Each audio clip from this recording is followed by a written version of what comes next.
এভাবেই সফল ক্ষেপণাস্ত্র উৎক্ষেপণ, air missile firing, anti air rapid open fire, শত্রু ড্রোন ধ্বংসের মহড়া চালিয়েছে বাংলাদেশ নৌবাহিনী।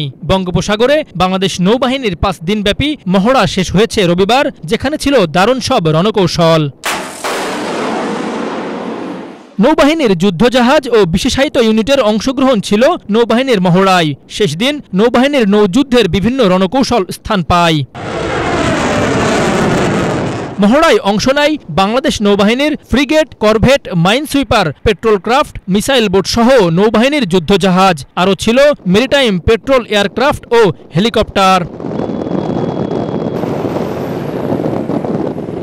বা নৌজা খালিদ বিন ওয়ালিদ থেকে সমাপনী দিনের মহড়া প্রত্যক্ষ করেন নৌবাহিনীর প্রধান অ্যাডমিরাল এম নাজমুল হাসান, স্বরাষ্ট্র উপদেষ্টা ব্রিগেডিয়ার জেনারেল অবসরপ্রাপ্ত জাহাঙ্গীর আলম, আইন উপদেষ্টা আসিফ নজরুল, পরিবেশ উপদেষ্টা রেজওয়ানা হাসান, শিল্প উপদেষ্টা আদিলুর রহমান খান।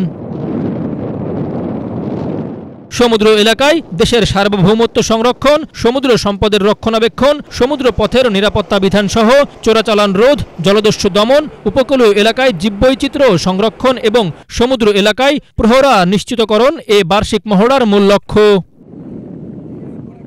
সফল সমাপ্তিতে আগত অতিথিগণ মহড়ায় অংশগ্রহণকারী সকল কর্মকর্তা ও নাবিকদের অভিনন্দন জানান এবং নৌ সদস্যদের পেশাগত মান, দক্ষতা ও কর্মনিষ্ঠার ভূয়সী প্রশংসা করেন।